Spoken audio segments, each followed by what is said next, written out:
શ્રીમદ ભાગવત 10મો સ્કંદ 87મો અધ્યાય વેદ સ્તુતિ. પરીક્ષિત રાજાએ પૂછ્યું કે બ્રહ્મ તો કાર્ય અને કારણથી બધી રીતે પર છે. મન વાણી દ્વારા સંકેત રૂપે પણ એનો નિર્દેશ કરી શકાતો નથી. બીજી બાજુ શ્રુતિ તો માત્ર ગુણોના વિષયમાં જ કહી શકે છે અને નિર્ગુણ તત્વનું સ્વરૂપ તો એનાથી પર છે, એના સામર્થ્યથી પર છે. શ્રુતિઓ ગુણનું જ વિષયનું વર્ણન કરી શકે, નિર્ગુણનું વર્ણન નથી કરી શકતી. શ્રુતિઓથી પર છે તો પછી શ્રુતિઓ નિર્ગુણ બ્રહ્મનું પ્રતિપાદન કઈ રીતે કરે છે? બ્રહ્મન બ્રહ્મણ્ય નિર્દેશ્યે નિર્ગુણે ગુણવૃત્તયઃ કથમ ચરન્તે શ્રુતયઃ સાક્ષાત સદસત પરે.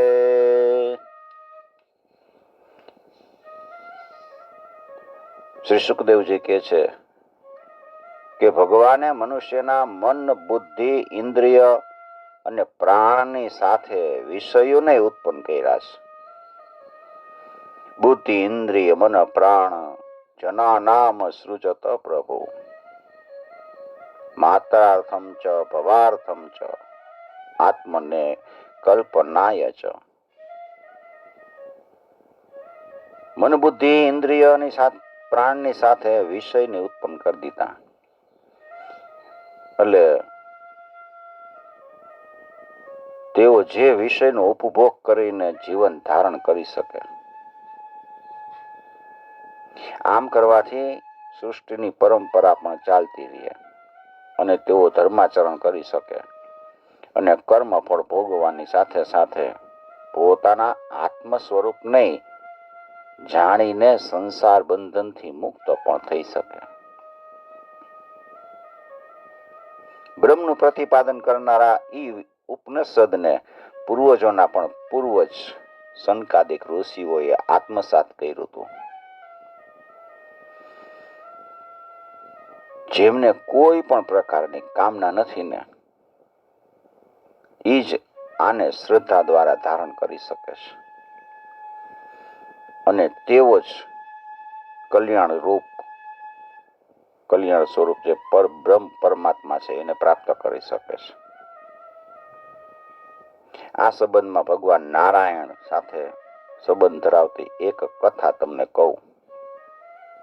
એમાં દેવર્ષિ નારદજી અને ઋષિ શ્રેષ્ઠ નારાયણનો સંવાદ છે. ભગવાન નારાયણ અનાદિકાળથી સમસ્ત લોકની મંગળ કામનાના હેતુથી તપ કરી રહ્યા છે. ત્યારે તેઓ સનાતન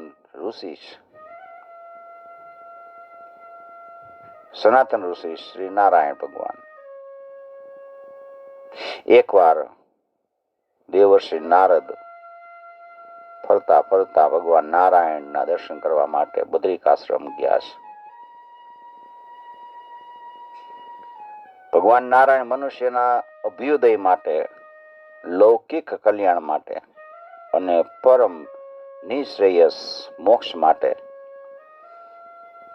આ ભારત વર્ષમાં કલ્પના આરંભથી જ ધર્મ, જ્ઞાન અને સંયમ પૂર્વક મહાન તપ કરી રહ્યા. નારદજી બદ્રિકાશ્રમ જઈને ભગવાન નારાયણને પ્રણામ કરીને વિનમ્ર ભાવે બેઠા અને તેમને ઈ જ બ્રહ્મ વિશે પ્રશ્ન કર્યો. ભગવાને જે બ્રહ્મ વિશે કલાપ ગ્રામવાસી ઋષિઓએ જણાવ્યું હતું, પરીક્ષિત, તમે પણ મને ઈ જ બ્રહ્મ વિશે પૂછી રહ્યા છો. ઈ બ્રહ્મ વિશે હું તમને જે કહું છું ને એને તમે ભગવાન નારાયણના શબ્દમાં જ સાંભળો.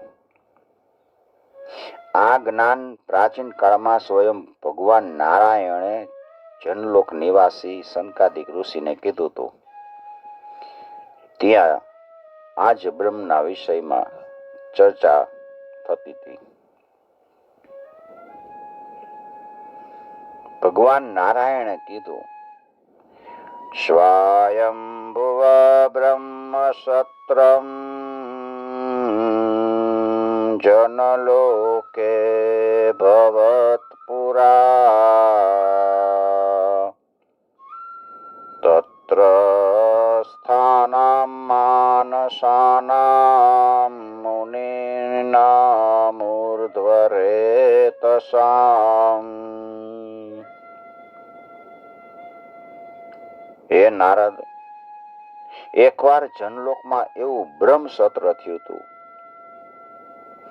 ઈ સત્ર ત્યાં રહેનારા બ્રહ્માના માનસ પુત્ર અને નૈષ્ઠિક બ્રહ્મચારી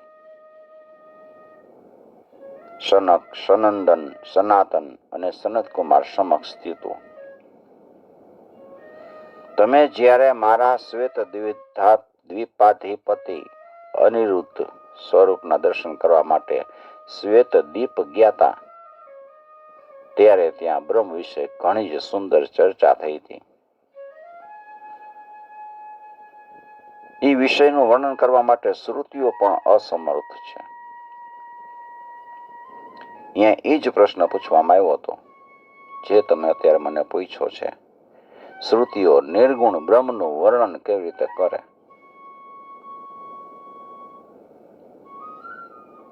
સનકાદિક ચારે ઋષિઓ શાસ્ત્રીય જ્ઞાનથી સંપન્ન છે. બધું જ્ઞાન એને છે. તપસ્યા અને શીલ સ્વભાવના એમાંય પણ સમાન છે. એમની દ્રષ્ટિમાં શત્રુ, મિત્ર કે ઉદાસીનનો કોઈ ભેદ નથી. એમણે પોતાના માંથી જ સનંદનને વક્તા બનાવ્યા અને બાકીના ત્રણેય ભાઈ છે ને એ જિજ્ઞાસુ શ્રોતા બનીને બેસી ગયા.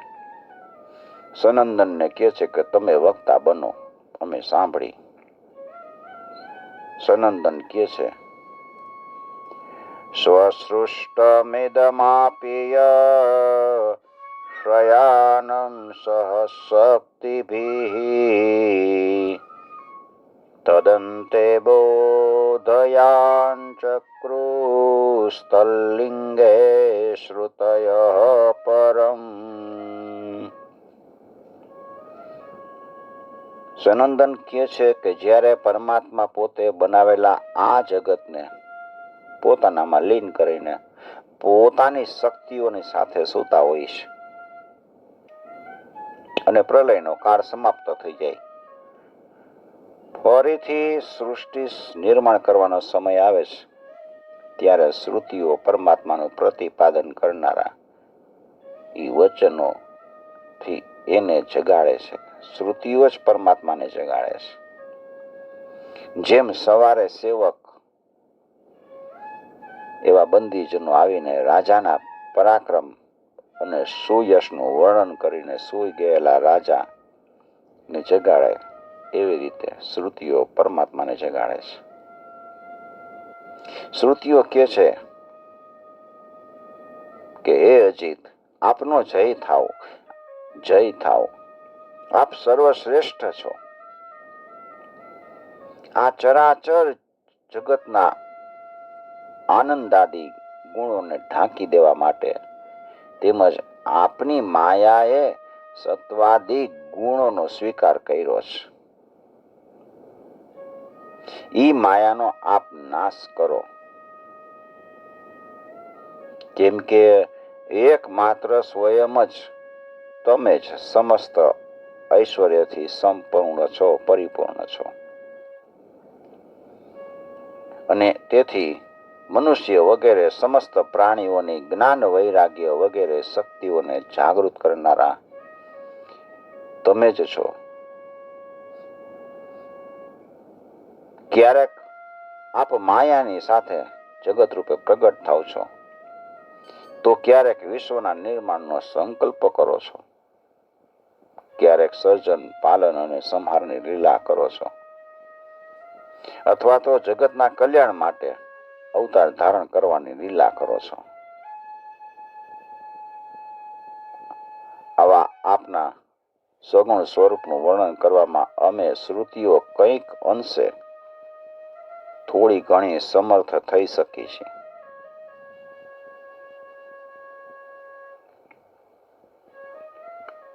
શ્રી શ્રીધર સ્વામીએ તો બહુ સુંદર શ્લોક લખ્યા છે.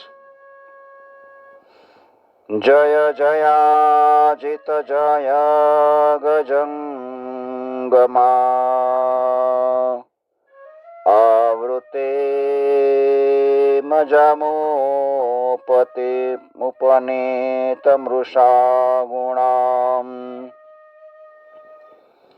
નહિ ભવંત મૃતે પ્રભવંત્યમી નિગમ ગીત ગુણાર્ણવતા તવ.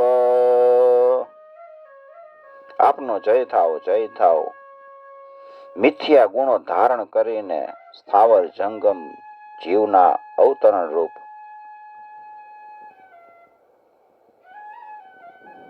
જીવના આવરણ રૂપ આ માયાનો નાશ કરો તમે. આપના વિના બિચારા જીવને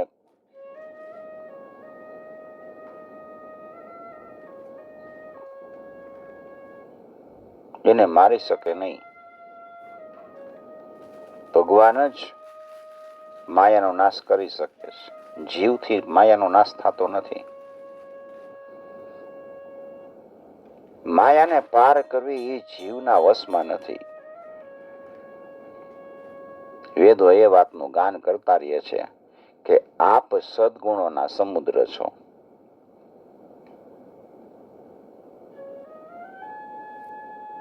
જય જય જય જામ જીત દોષ ગૃભીત ગુણામ ત્વમસી યદાત્મનાશમ વરુદ્ધ સમસ્ત ભગ અગ જગદોકશામ અખિલ શક્ય વબોધકતે ક્વચિદ જયાત્મના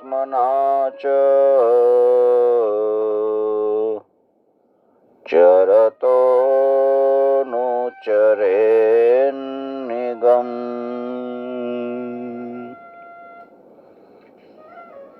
શ્રુતિઓ પરમાત્માને જગાડે છે કે અમે તમને જગાડવા માટે જરાક સમર્થ છીએ.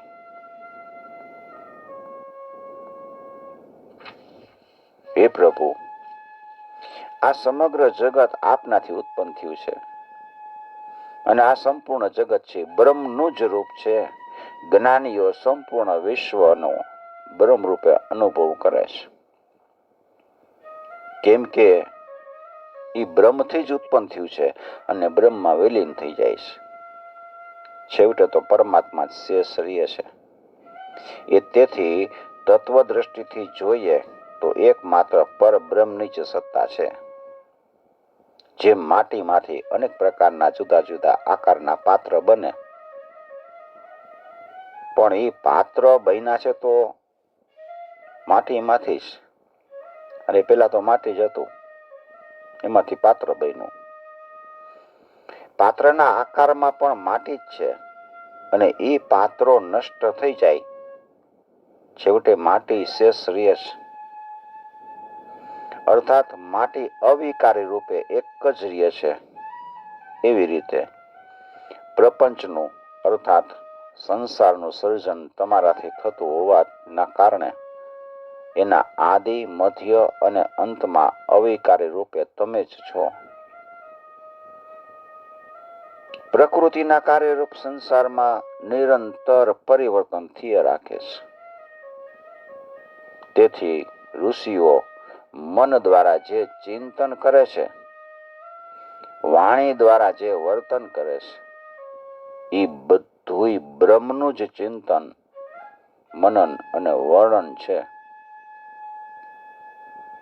અગ્નિ, ઇન્દ્ર, વરુણ વગેરેના રૂપમાં તેઓ જે ઉપાસના વગેરે કરે છે, એ બધી બ્રહ્મની જ ઉપાસના છે. જેમ કોઈ મનુષ્ય પોતાનો પગ ઈંટ, પથ્થર અથવા તો લાકડા પર મૂકે તો એ પૃથ્વી પર જ હશે, કેમ કે એ બધુંય પૃથ્વી સ્વરૂપ જ છે. ઈંટ એ પૃથ્વીમાંથી બનેલી છે, પથ્થર એ પૃથ્વીનો છે અને લાકડું પૃથ્વીના વિકારમાંથી બન્યું છે. તેથી અમે શ્રુતિઓ પણ જે નામરૂપનું વર્ણન કરી છે ને, એ બધું આપનું જ વર્ણન છે.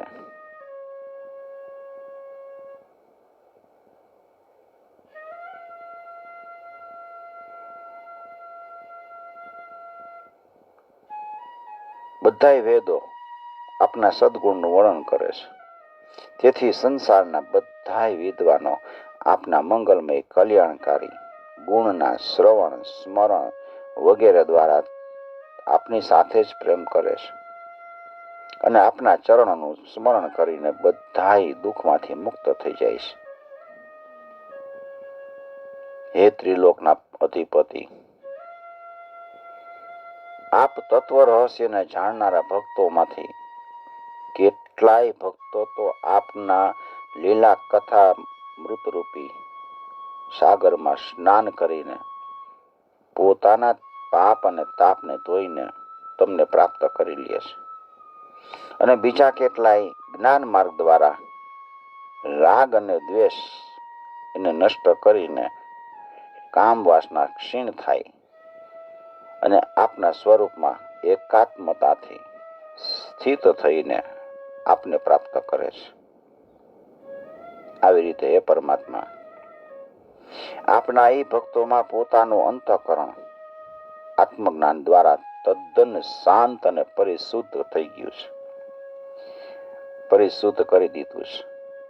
તેથી તેમને કાળના પ્રભાવે થતા શરીરના વિકારો, વૃદ્ધાવસ્થા, મૃત્યુ વગેરે ચલિત કરી શકતા નથી.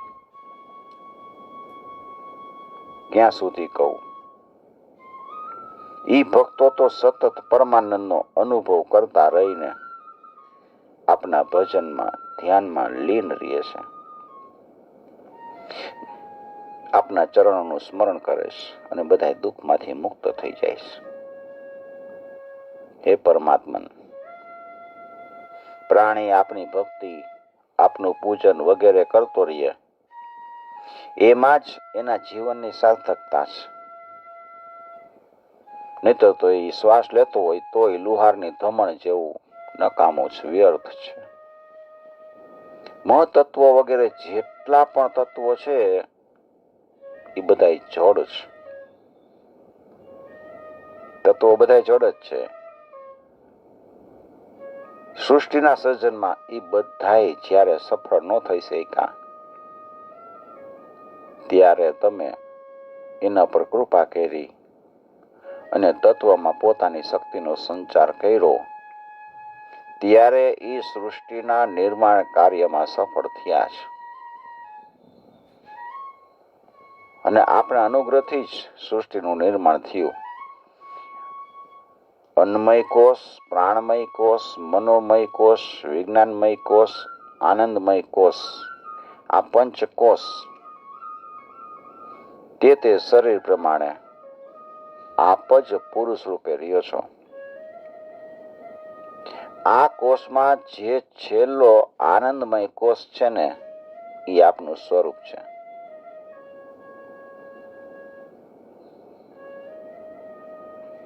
પાંચ કોષથી આપણું શરીર બનેલું છે. એમાં આનંદમય કોષ છે એ ભગવાન જ છે. આનંદમય કોષમાં સ્થિત થઈને પ્રાણી છે, જીવ છે, એ આપને પ્રાપ્ત થાય છે. એટલે સદાય આનંદમાં રહેવાનું, ગમે તે પરિસ્થિતિ હોય, કોઈની સાથે રાગ દ્વેષ કે એવું કાંઈ નહીં, બસ આનંદ જ. એ આનંદ છે ને, એ જ ભગવાનનું સ્વરૂપ છે. સૌથી પહેલા સ્કંધમાં પહેલા અધ્યાયમાં ભગવાનનું સ્વરૂપ સતચેતના આનંદ સ્વરૂપ બતાવ્યું છે. એ આનંદમય કોષ ભગવાન જ છે. સત અસત અર્થાત કાર્ય કારણ રૂપી જગતથી આપ પર છો. એટલે ઉપનિષદના નેતિ નેતિ વાક્યોથી નિષેધ થઈ જાય છે. નિષેધ થઈ ગયા પછી પણ જે શેષ પરમાત્મા તત્વ રહે છે એને જ જ્ઞાનીજનો ઋત અર્થાત સત્ય માને છે. જે છેલ્લે રહે તે ઈ જ બ્રહ્મ અને ઈ સત્ય તત્વ તમે જ છો. નરવપુ પ્રતિપદ્ય યદિ ત્વયિ શ્રવણ વર્ણન સંસ્મરણાદિભિ નરહરે ન ભજન્તિ નૃણામિદં ધૃતિવદુચ્છવસિतं વિફલં તત. નરહરિ મનુષ્ય શરીર પ્રાપ્ત કરીને જે જીવ આપના શ્રવણ વર્ણન અને સ્મરણ વગેરે દ્વારા તમારી ભક્તિ નથી કરતા, એ જીવનું શ્વાસ લેવો એ ધમણની જેમ વ્યર્થ છે. મનુષ્ય ઋષિ મુનિઓ દ્વારા બતાવેલા પદ્ધતિ પ્રમાણે ઉદર અને વગેરે સ્થાનોમાં જેનું ચિંતન કરે છે અને જે પ્રભુ એમના ચિંતન કરવાથી મૃત્યુ ભયનો નાશ કરી દે છે, એ હૃદય પ્રદેશમાં બિરાજતા પ્રભુની અમે ઉપાસના કરી છે. ઋષિઓએ આપની પ્રાપ્તિ માટે અનેક માર્ગ બતાવ્યા છે. એ સ્થૂળ દ્રષ્ટિવાળા છે કે ભગવાન આવી રીતે પ્રાપ્ત કરે, એ છે સ્થૂળ દ્રષ્ટિવાળા. મણિપુર ચક્રમાં એટલે કે નાભીમાં અગ્નિ રૂપે આપની ઉપાસના કરે છે એ બધા. બીજા અરુણ વંશના ઋષિઓ છે એ નાડીઓના પ્રસારના સ્થાનરૂપ હૃદયમાં આપના સૂક્ષ્મ દહર બ્રહ્મની ઉપાસના કરે છે.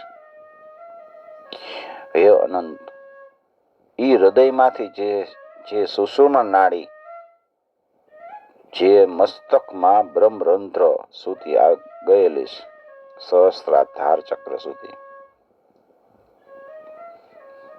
અને જે આપને પ્રાપ્ત કરવા માટે શ્રેષ્ઠ માર્ગ છે એ સહસ્ત્રાધાર ચક્ર, એ સુષુમ્ન નાડી,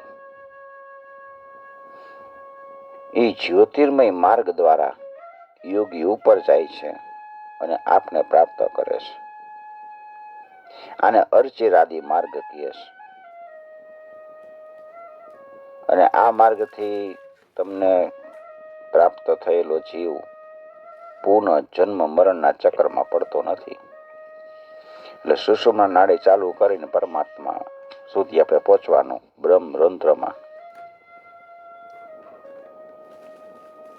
ભગવાન આપે તો અનેક પ્રકારની યોનિ બનાવી છે અને એ યોનિમાં જાણે કારણ રૂપે આપ જ પ્રવિષ્ટ થઈ ગયા છો. જો કે આપ સર્વવ્યાપી છો એટલે આપના માટે પ્રવેશ કરવાની વાત કોઈ કરી ન શકાય, તેમ છતાંય પ્રવેશ કર્યો હોય એવું લાગે છે. અગ્નિ જે રીતે સર્વત્ર સમાન રૂપે વ્યાપક હોય છે, છતાંય લાકડાની આકૃતિ પ્રમાણે જુદા જુદા આકારનો અગ્નિ જોવામાં આવે.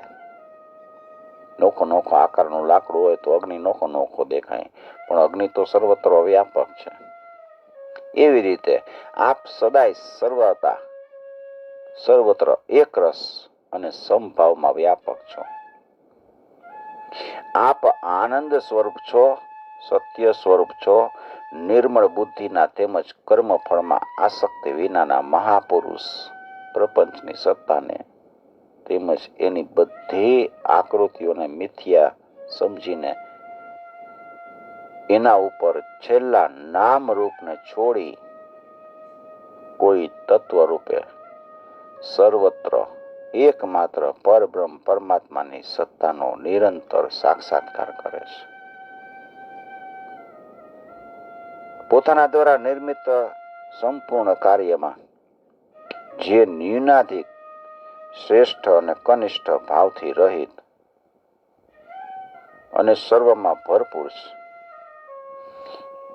આ રૂપે અનુભવમાં આવવાથી નિર્વિશેષ સત્તા રૂપે સ્થિત છે.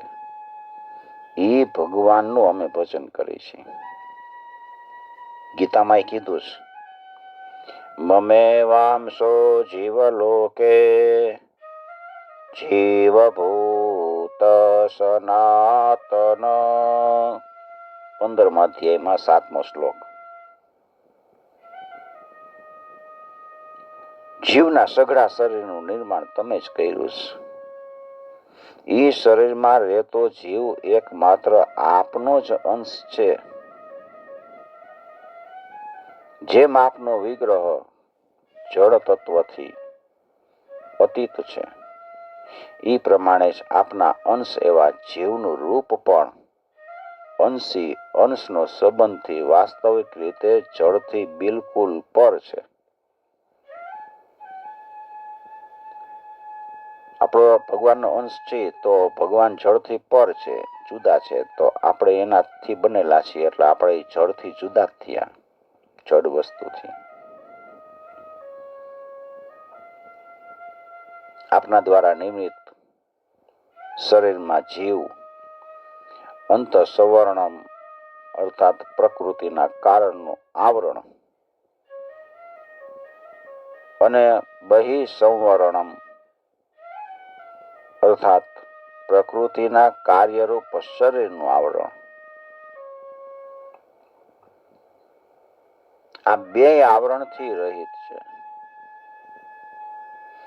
અર્થાત જીવ જળ પ્રકૃતિથી પર છે અને જેવી રીતે આપનું વાસ્તવિક સ્વરૂપ શુદ્ધ ચેતન આનંદ સ્વરૂપ અને અવિનાશી છે, એ જ પ્રમાણે જીવ પણ ચેતન છે, અમલ છે,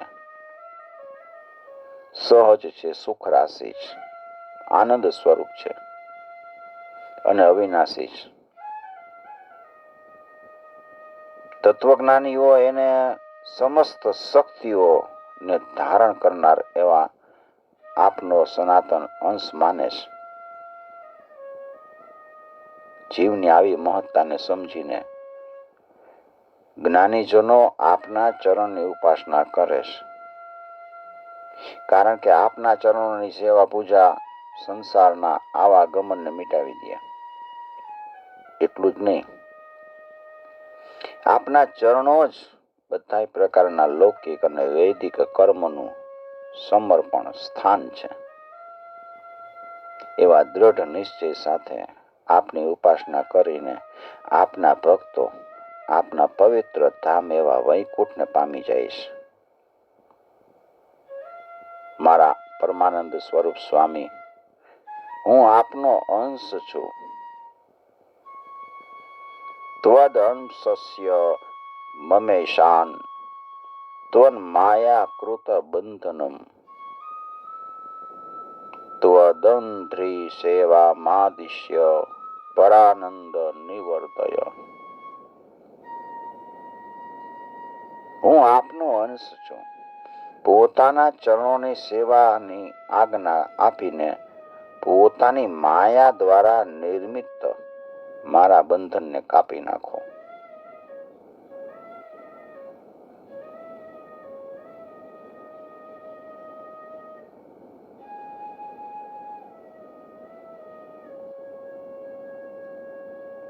હે ઈશ્વર, પરમ તત્વનું જ્ઞાન પ્રાપ્ત થવું એ કઠણ છે એવું જાણીને જીવો ઉપર અનુગ્રહ કરવા માટે અને એમનો સંસારના આવાગમનથી છુટકારો કરવા માટે આપ અનેક અવતાર ધારણ કરો છો, અવતાર લીલા કરો છો.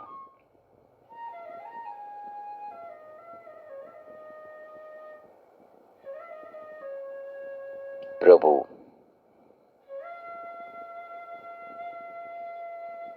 તત્વજ્ઞાનીઓ અને સમસ્ત શક્તિઓને ધારણ કરનાર એવા આપના સનાતન અંશને માનેશ જીવની આવી મહત્તાને સમજીને જ્ઞાનીજનો આપના ચરણની ઉપાસના કરે છે. કારણ કે આપના ચરણોની સેવા પૂજા સંસારના આવાગમનને મિટાવી દે છે. એટલું જ નહીં, આપના ચરણો બધાય પ્રકારના લૌકિક અને વૈદિક કર્મનું સમર્પણ સ્થાન છે. એટલે આપની ઉપાસના કરીને તમારા ભક્તો વૈકુંઠ ધામને પામે છે. તમે બધાને ઉદ્ધાર કરવા માટે અનેક અવતાર ધારણની લીલા કરો છો. અમૃતના સાગર જેવી આપની ઈ લીલામાં ડૂબકી મારીને જીવ પોતાના સાંસારિક કલેશના અવરોધને શાંત કરી દે છે. આવી રીતે એનો સંસાર ચક્રમાં ભટકવાનો થાકે દૂર થઈ જાય છે. અને તેથી આપના ભક્તો આપના ચરણ કમળના પ્રેમી એવા પરમહંસોના સત્સંગમાં જ રહે છે અને એમાં જઈને અનંત આનંદનો સુખનો અનુભવ થાય છે. અને એ સુખનો અનુભવ કરતા રહીને પોતાના ગૃહસ્થ જીવનને વિસારી દે છે. એટલું જ નહીં, તેઓ કથામૃતના આનંદને છોડીને મોક્ષની પણ કામના નથી કરતા કે મારે મોક્ષ જોઈશે, બસ કથામૃત જ એને જોઈશે. કારણ કે તમારી કથા અમૃતનો લહેરાતો સાગર છે. અમૃત જ એમાંથી લહેરાય છે. ભક્તોનું ચિત્ત છે એ પૂર્ણતઃ આપમાં જોડાયેલું રહે છે. એટલે તમારી અવતાર લીલા એ પણ જીવો માટે એક વિશેષ અનુગ્રહ જ છે.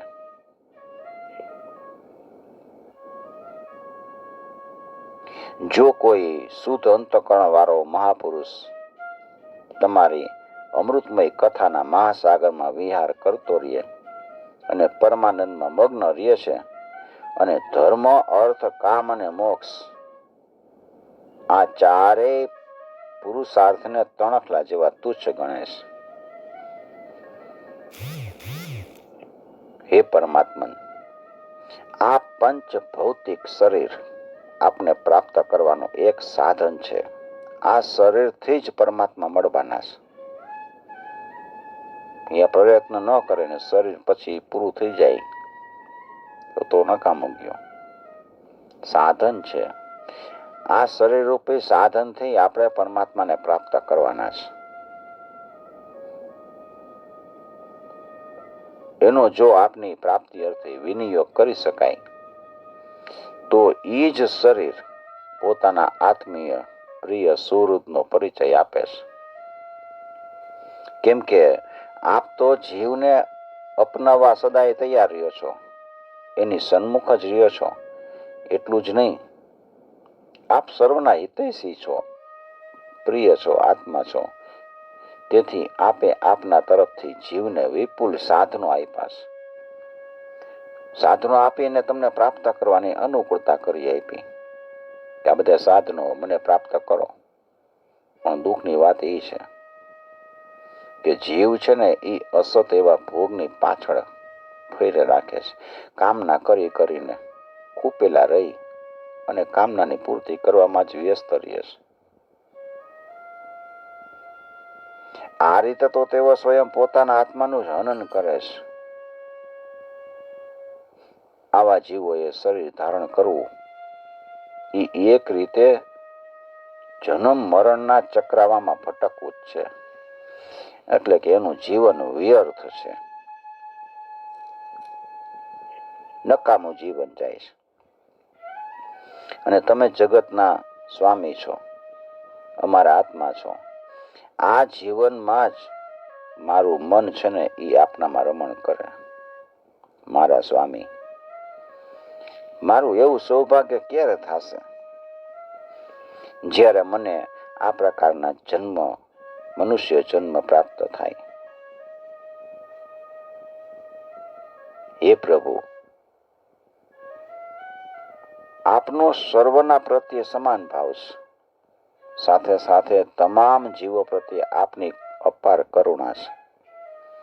એનું પ્રમાણ એ છે કે જે યોગી પ્રાણાયામ કરે, પ્રત્યાહાર કરે વગેરે દ્વારા પોતાના મન અને ઇન્દ્રિયોને વશ કરી લે અને આપની ઉપાસના કરે છે, એ આપને જ પ્રાપ્ત થાય છે. બધું કર્યા પછી તમને જ પ્રાપ્ત થાય છે. એવી રીતે આપનું શત્રુ ભાવે સ્મરણ કરતો હોય એ તમને પ્રાપ્ત કરી લે છે. રાવણ, કંસ, શિશુપાલ વગેરે તમને પ્રાપ્ત કરી લીધા.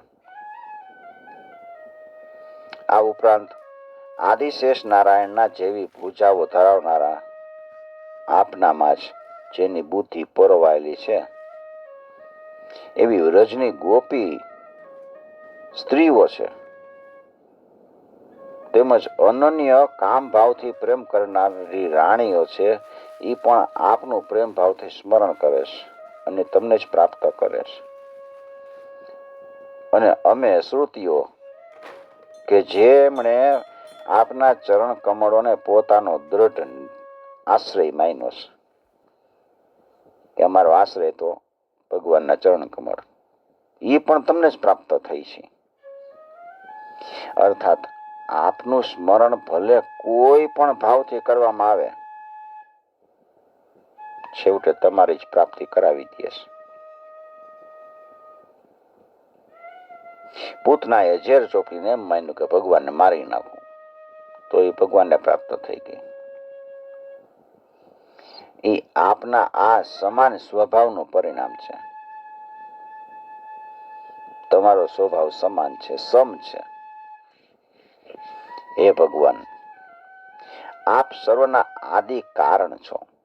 સર્વપ્રથમ પ્રજાપિતા બ્રહ્માજી આપનામાંથી જ ઉત્પન્ન થયા અને એ પછી આધ્યાત્મિક, આધિદૈવિક બે પ્રકારના દેવતાઓ, શરીરમાં રહેતા મન અને ઇન્દ્રિયોના અભિમાની દેવતા, આધ્યાત્મિક દેવતા તથા બહારના અન્ય લોકપાલ દેવતાઓ એટલે કે આધિદૈવિક દેવતા ઉત્પન્ન થયા. આવી રીતે બધી ઉત્પત્તિ તમારામાંથી થઈ છે. એટલે જેઓ આપનામાંથી ઉત્પન્ન થયા છે, ઈ સર્વના મૂળ કારણ એવા આપને આપના વાસ્તવિક સ્વરૂપને કઈ રીતે જાણી શકે? એનું મૂળ સ્વરૂપ શું છે એ તમને જાણી ન શકે. પ્રભુ, જન્મ લેનારનું મૃત્યુ નક્કી છે. આપ અવિનાશી છો અને સર્વ જગતને પોતાનામાં લીન કરીને શયન કરો છો. ત્યારે નથી કારણ રહેતું કે નથી કાર્ય રહેતું. અર્થાત સૂક્ષ્મ અને સ્થૂળ બે પ્રકારની સૃષ્ટિનું અસ્તિત્વ જ નથી રહેતું. કાળનો વેગ નથી રહેતો અને કોઈ શાસ્ત્રય નથી રહેતું. આવી સ્થિતિમાં તમારું સ્વરૂપ કેવું છે એ વિશે કોઈને કલ્પના કેવી રીતે આવી શકે? કવાહમ ભૂતયાદિ સંવૃત્ત કવચ પુન્મોત્સવ દીનબંધો દયા સિંધો ભક્તિ મેનુ હરે દિશ.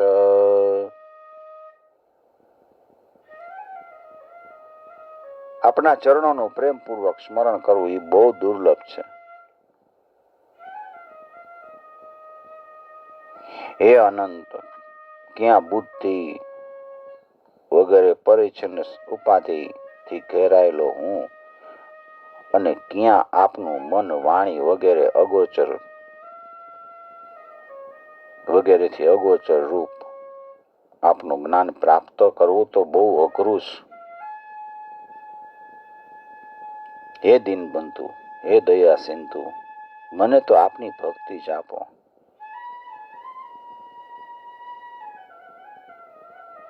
આ પ્રમાણે આપના વાસ્તવિક તત્વનું જ્ઞાન પ્રાપ્ત કરવું સુલભ નથી. ઉપદેશકોમાં પણ અનેક પ્રકારના મતભેદ થતા રહે છે. એમનામાંથી થોડાક જે નાસ્તિકવાદી છે એ કહે છે કે આ સંસારની ઉત્પત્તિ જળથી થઈ ગઈ છે, અર્થાત સ્ત્રી પુરુષના સંયોગથી થઈ છે. પ્રકૃતિ દ્વારા સંસાર ઉત્પન્ન થયો. એ ઉત્પન્ન થાય છે, એનો નાશ પણ થાય છે. એમાં પ્રકૃતિ જ કારણ છે. કેટલાક લોકો દુઃખના નાશને જ મુક્તિ માને છે. બીજા કેટલાક લોકો કર્મ અને એના ફળને સત્ય માને છે. તથા અન્ય કેટલાક લોકો છે એ આત્માના અનેક રૂપ છે એમ કે છે. એ બધા ભ્રમવશ આરોપ કરીને આ પ્રમાણે કહે છે. કેટલાક લોકો જીવને ત્રિગુણાત્મક કહે છે. વાસ્તવમાં આ બધા તર્કો અજ્ઞાનને કારણ છે. પ્રભુ, આપ તો જ્ઞાન સ્વરૂપ છો અને જીવનું વાસ્તવિક સ્વરૂપ પણ આપની જેમ જ્ઞાન સ્વરૂપ જ છે. પણ જીવ છે એ પોતાના આત્મ સ્વરૂપને ભૂલીને માયાના ચક્રાવામાં ભ્રમિત થઈ ગયો. એટલે એ પોતાના સ્વરૂપને જાણી શકતો નથી. જ્ઞાન સ્વરૂપ એવા આપનામાં આ પ્રકારના ભ્રમને કોઈ સ્થાન નથી. અનંત મહિમાવાળા પ્રભુ, જે મૂઢ લોકો મિથ્યા તર્કો દ્વારા પ્રેરિત અત્યંત કર્કશ વાદ વિવાદના ઘોર અંધકારમાં ભટકે છે, એના માટે તો આપના જ્ઞાન માર્ગનો સ્પષ્ટ દેખાવો સંભવ નથી. જાજુ વાદ વિવાદ ન કરવી, ભગવાનનું ધ્યાન કરવું. એટલે મારા જીવનમાં એવી સૌભાગ્યની ઘડી ક્યારે આવશે કે હું શ્રીમન માધવ, વામન, ત્રિલોચન, શ્રી શંકર, શ્રીપતે, ગોવિંદ, મધુપતે આ રીતે આપનામાં આનંદ મગ્ન થઈને પોકારતો મુક્ત થઈ જાઉં. મનુષ્યથી મન સુધીનું આ જે ત્રિગુણાત્મક જગત છે, 3 ગુણ વાળું, એ પ્રકૃતિનું કાર્ય હોવાથી અસત છે. પણ એના આધાર આપ જ છો. આપ જ એમાં પરિપૂર્ણ રૂપે રહેલા હોવાથી એ અસત હોવા છતાંય સત જેવું પ્રતીત થાય છે. આત્મજ્ઞાનીઓની બ્રહ્મ દ્રષ્ટિ હોવાથી એના માટે સમગ્ર વિશ્વ બ્રહ્મમય જ છે. બ્રહ્મ જ્ઞાની જગતને આપનું સ્વરૂપ જુએ છે. એ માયાનો સ્વીકાર કરતો નથી. તેથી એનું વિશ્વ એને સત્ય માનવું જ ઉચિત છે.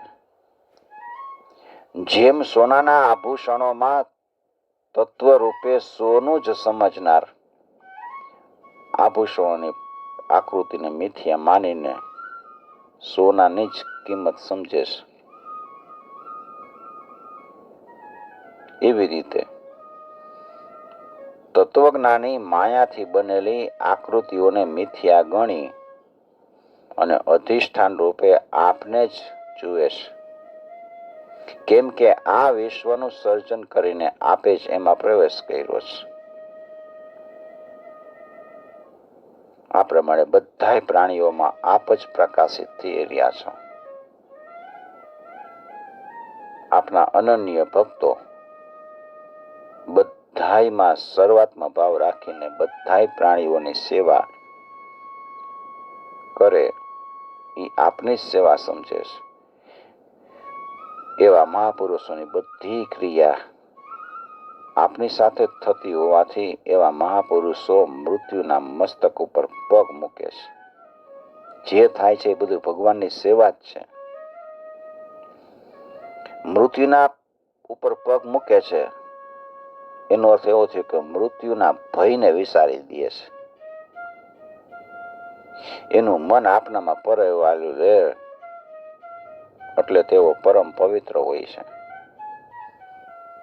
એટલે તેઓ જન્મ મૃત્યુના ચક્રવામાં ફસાતા નથી, પણ તમારાથી વિમુખ છે, તમારી ભક્તિથી વિમુખ છે.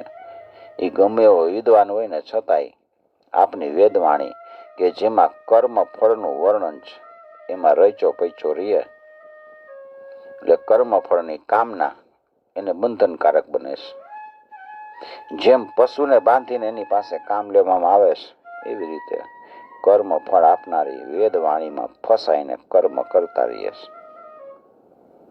પુણ્ય પાપના ફળ રૂપે એમના જ જન્મ મરણના ફેરા ટળતા નથી, પણ આપના ભક્તો તો આપને પામી જતા હોય, પુનઃ સંસારમાં આવતા નથી. એટલે આપની ભક્તિ જ જીવો માટે સર્વોત્તમ છે. હે પ્રભુ, આપ મન બુદ્ધિ ઇન્દ્રિય વગેરેથી રહિત હોવા છતાંય બધી ઇન્દ્રિયોની શક્તિને ધારણ કરનારા છો. આપ સ્વયં પ્રકાશ સ્વરૂપ છો. સર્વ પ્રાણીઓની સર્વ પ્રકારની શક્તિના સ્ત્રોત છો. તેથી બધાય દેવતાઓ પોતપોતાના ઉપહાર આપને સમર્પિત કરે છે અને પુનઃ આપની પાસેથી જે વસ્તુઓ પ્રાપ્ત કરે છે, ઇન્દ્રિયોના દેવતા રૂપે તે વિષયોનો ભોગ કરે છે. હે ભગવાન, આ બધી આપની જ પૂજા છે. જે પ્રમાણે કોઈ સમ્રાટને આધીન રહેનારા સામંત રાજાઓ, કંડિયા રાજાઓ પ્રજા પાસેથી કર લે અને સમ્રાટને આપે અને સમ્રાટ પાસેથી મળે એનો ઉપભોગ કરે, એવી રીતે દેવતાઓ પણ આપના દ્વારા બધાય ભોગ પ્રાપ્ત કરીને એનો ઉપભોગ કરે છે અને આપનાથી ભયભીત રહીને વિશ્વના નિર્માણના કાર્યમાં લાગેલા રહીએ છે. હે પરમેશ્વર, જ્યારે તમે લીલા કરવાની ઈચ્છા કરો છો ત્યારે આપના સંકલ્પ માત્રથી સ્થાવર જંગમ વસ્તુ, દેહ, પ્રાણી આ બધી નામરૂપ સૃષ્ટિ બની જાય છે. એ સમયે પૂર્વ સંસ્કારથી યુક્ત થઈને બધાય પ્રાણીઓ પાછા ઉત્પન્ન થાય છે અને આપ એ સર્વની અંદર આકાશની જેમ બધાયથી અસંગ્રહ છો. આપ સર્વવ્યાપી છો, સર્વશ્રેષ્ઠ છો, પરમ છો. ન તો આપનું કોઈ પોતાનું છે કે ન તો પરાયું છે. તેમ છતાંય જેઓ આપની ઉપાસના કરે છે, ભક્તિ કરે છે, એ આ જન્મ મૃત્યુના ચક્રવામાંથી છૂટી જાય છે અને પરમ પદને પ્રાપ્ત કરી લે છે. હે ધ્રુવ સત્ય સ્વરૂપ પરમાત્મન, પ્રાણીઓ તો અસંખ્ય છે. જો એ બધાયને નિત્ય અને સર્વવ્યાપી માની લેવામાં આવે તો એ બધાય જીવ આપના જેવા જ હોત, અને તો પછી એવી સ્થિતિમાં આપના દ્વારા એને નિયંત્રણમાં રાખવા અસંભવ બની જાત. કેમ કે શાસન કરનારાનું તો વ્યાપક હોવું બરાબર છે, પણ જેના ઉપર શાસન કરવાનું છે એ વ્યાપક હોઈ શકે જ નહીં. વળી જે કારણથી એ યુક્ત છે અને જેનાથી આ સમગ્ર વિશ્વ છે એ ઉત્પન્ન થયું છે, એ જ આ વિશ્વનો શાસક થઈ શકે છે. આ વિશ્વ આપનામાંથી ઉત્પન્ન થયું છે અને આપ જ એના ઉપાદાન કારણ પણ છો. આપ જ વિશ્વના નિયંતા છો અને આ સંસાર સાથે ઓતપ્રોત રહીને આપ જ બધાયનું સમભાવે શાસન કરો છો. આ વિશ્વ છે એ આપનું સ્વરૂપ છે. તેથી આપના સિવાય અન્ય કોઈ આ વિશ્વનો નિયંતા હોઈ શકે નહીં. જો કોઈ એમ કહે કે મેં આપને જાણી લીધા, તો એનું આ કથન અભિપ્રાય દોષને કારણે યથાર્થ નથી. અમારા અભિપ્રાય પ્રમાણે તો સર્વના પરમ પિતા એવા આપના ચરણનું શરણ લેવું એ જ અભય પદની પ્રાપ્તિનો હેતુ છે. હે સ્વામી, પ્રકૃતિ અને પુરુષ બેય અજન્મા અને અનાદિશ. પણ એનાથી આ વિશ્વની ઉત્પત્તિ થઈ હોય એવું શક્ય નથી. આપ તો પોતાના સંકલ્પ માત્રથી અનંત કોટી બ્રહ્માંડનું નિર્માણ કરો છો. જેમ જળ અને વાયુના સંયોગથી પાણીમાં પરપોટો ઉત્પન્ન થાય અને વિલીન થઈ જાય, એવી રીતે પ્રાણીઓ પણ પ્રકૃતિ અને પુરુષના સંયોગથી ઉત્પન્ન થાય છે અને છેવટે અનેક નામ ગુણોથી સહિત સર્વશ્રેષ્ઠ એવા આપનામાં જ લીન થઈ જાય છે. જેમ નદી છે એ પોતાના નામરૂપ છોડીને સમુદ્રમાં સમાઈ જાય છે, મધમાં જેમ બધાય ફૂલોનો રસ સમાયેલો હોય છે, એવી રીતે આપની અંદર બધાય જીવો સમાયેલા છે. હે પ્રભુ, આપ અજન્મા છો. જ્ઞાની પુરુષો આપના ચરણ કમળને દઢ ભાવે આશ્રય કરીને અભય પદને પ્રાપ્ત કરી લે છે. તેઓ એ વાત સારી રીતે સમજે છે કે આપની માયામાં ફસાઈને જીવ સંસારમાં ભટકી રહ્યો છે. આપના ચરણોના શરણમાં ન આવવાને કારણે જ આપનું કાળ ચક્ર એને વારંવાર ભયભીત કરે છે. કથામાં જ મન પોરવી દો તો કાળ ચક્રનો ભય તમને નથી રહેતો, નકર કાળ ચક્ર તમને બીક જ બતાવી રાખે. ઠંડી, ગરમી અને વરસાદ એવા 3 ભાગવાળું સંવત્સર રૂપી કાળ ચક્ર આપનો ભ્રૂ વિલાસ છે. જ્ઞાનીઓ પૂર્ણ રૂપે આપની જ ભક્તિ કરે છે. આપનું જ અનુસરણ કરનારાઓને સંસારનો ભય નથી રહેતો. હે ભગવાન, આ જીવ આપના શરણમાં આવ્યો છે, એટલે આપ એનો ઉદ્ધાર કરો.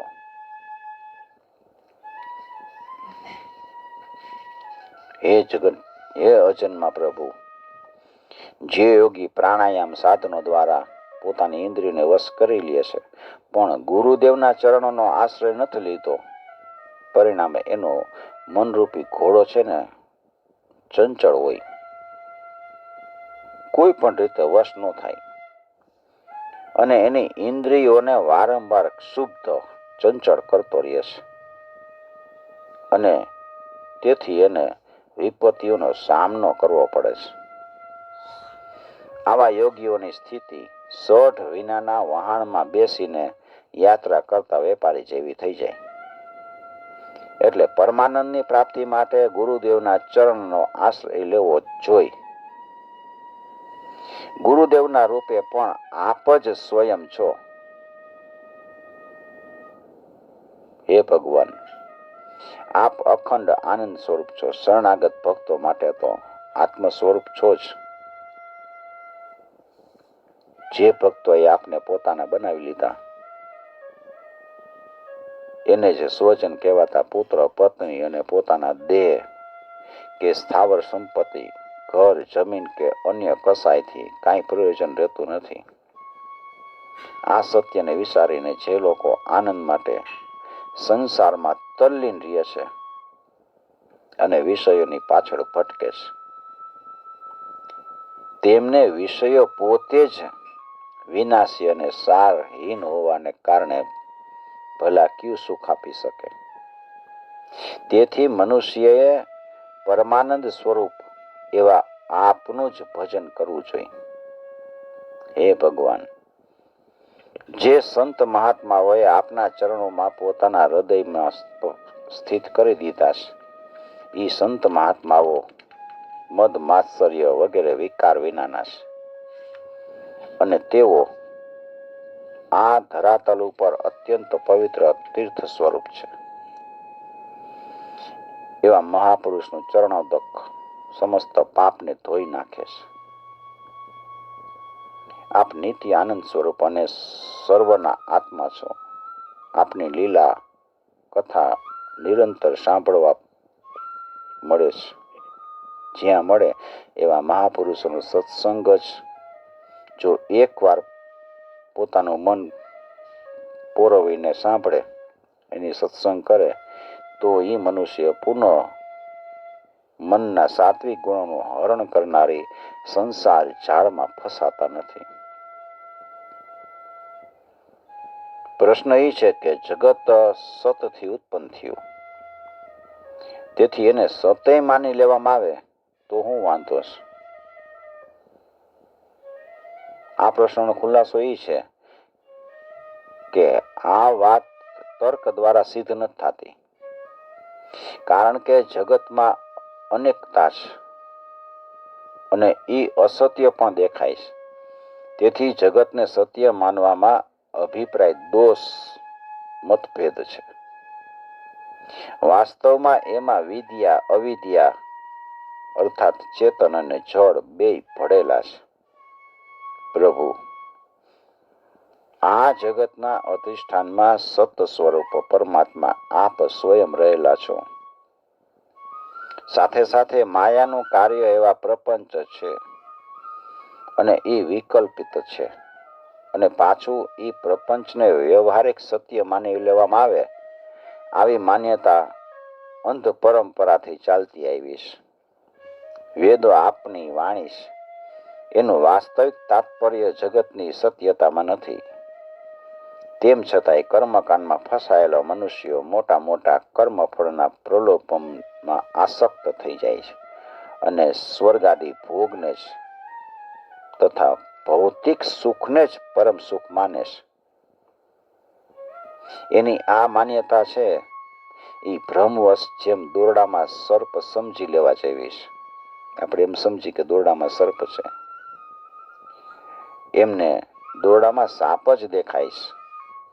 એવી રીતે આ જગત રૂપે સગુણ નિગુણ નિરાકાર રૂપે પરમાત્મા જ વિદ્યમાન છે, પણ માયાના આવરણ લીધે એને જગત સત્ય દેખાય છે. એને પરમાત્મા દેખાતા જ નથી. અને બીજું મહત્વનું પ્રમાણ એ છે કે આ જગત ઉત્પન્ન થયા પહેલા નહોતું અને પ્રલય થયા પછી નહીં રહે. તો આનાથી પણ એ જ સિદ્ધ થાય કે મધ્યમાં જ છે, અને મધ્યમાં છે એ મિથ્યા જ છે. ઉત્પત્તિને પ્રલયના મધ્યના ગાળાની અંદર આપ જ પ્રતીત થાવ છો. દ્રવ્ય જાતિ આકાર વગેરેના આધારે અને વ્યવહાર માટે એ બધાના નામ રૂપ રાખવામાં આવે છે. ખરેખર એ બધોય વાણીનો જ વિલાસ છે, અર્થાત તેનું નામ લઈને વ્યવહાર કરવો એ એક પ્રકારની આપની કલ્પના જ તો છે. જ્ઞાનીઓ આ બધાને અને એના વ્યવહારને મિથ્યા માને છે. જ્ઞાનીઓ તો સમગ્ર વિશ્વના કણ કણમાં આપને જ વિદ્યમાન છે, આપ જ વ્યાપ્ત છો એવો સાક્ષાત્કાર કરે છે. પણ અજ્ઞાની છે એને આપ દેખાતા નથી, એટલે એની દૃષ્ટિમાં સાંસારિક પદાર્થ જ દેખાય છે અને એને જ સત્ય માને છે. આ પ્રમાણે જીવ માયાથી મોહિત થઈને માયાનો સ્વીકાર કરે, અવિદ્યાનો સ્વીકાર કરે છે, અને પછી એ ગુણનો સ્વીકાર કરે છે, અને પછી સ્વયં માયારૂપ બની જાય છે. પરિણામે એનું જે સચ્ચિદાનંદ સ્વરૂપ છે ને એને એ ભૂલી જાય છે. આવી રીતે જીવ છે એ પોતાના ઐશ્વર્યને નષ્ટ કરીને વારંવાર જન્મ મરણના આવાગમનમાં ભટકા કરે છે. પણ હે પ્રભુ, જેમ સાપ હોય એ કાચડીનો ત્યાગ કરી દે, એમ આપ માયાનો ત્યાગ કરીને આપ અણિમા ગરિમા વગેરે 8 સિદ્ધિઓથી યુક્ત થઈ પોતાના ઐશ્વર્યમાં સ્થિત રહ્યો છો. જીવ છે એ આપનો અંશ છે, એટલે સચ્ચિદાનંદ સ્વરૂપ જ છે, પણ જીવ અલ્પ છે અને એ પોતાનું ઐશ્વર્ય ગુમાવી દે છે. જ્યારે આપ પોતાના મહિમામાં સ્થિત રહ્યો છો, આપ મહાન છો.